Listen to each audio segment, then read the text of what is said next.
If you are just waking up with us, a Detroit police officer is in the hospital after being shot on the city's west side. We're told this officer is in stable condition. The suspected gunman is also in the hospital in critical condition after police fired back. Detroit Police Chief James Craig says this all started when police went to investigate a car driving the wrong way in an alley on Florence near Greenfield. 7 Action News reporter Jennifer Ann Wilson is live where it all happened. So Jen, were any other people in the community involved or injured?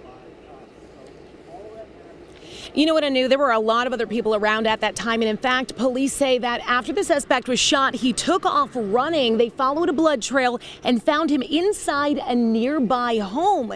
The good news is, Police Chief Craig says, to his knowledge, no one in the community was injured, but definitely involved. They say that this home is not a home that the suspect lives in, and they don't believe that he knew the people who owned that home. They think he was just trying to get away from police, but definitely a frightening thing to have somebody enter your home who was a criminal bleeding. It all started, though, of course, in this alley right here. It started around 10:40 p.m. Take a look at this video. You're going to see the chaos that unfolded. When this first began, police say around 10:40, they made a traffic stop. They saw a vehicle driving the wrong way down an alley at a high rate of speed. When they attempted to pull this guy over, 2 police officers get out of the car, and this guy puts his car in reverse, according to police, and pins 2 of the 3 officers between his car and a police cruiser.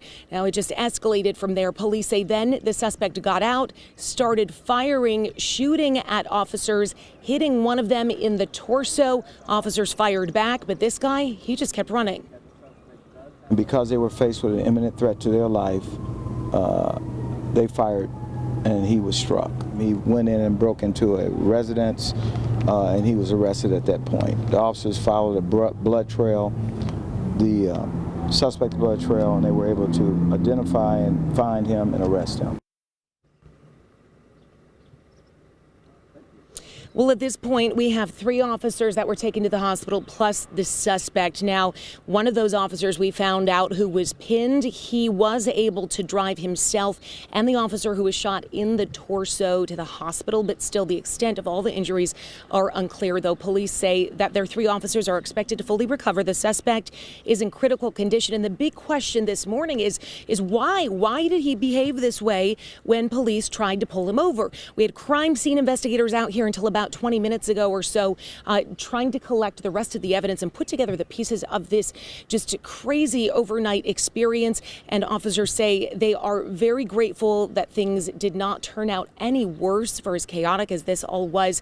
We do know that the suspect has a criminal history, although Chief Craig says it wasn't extensive. So a lot of questions here. They're still working to get those answers. Reporting live on Detroit's West Side, Jennifer Ann Wilson, 7 Action News.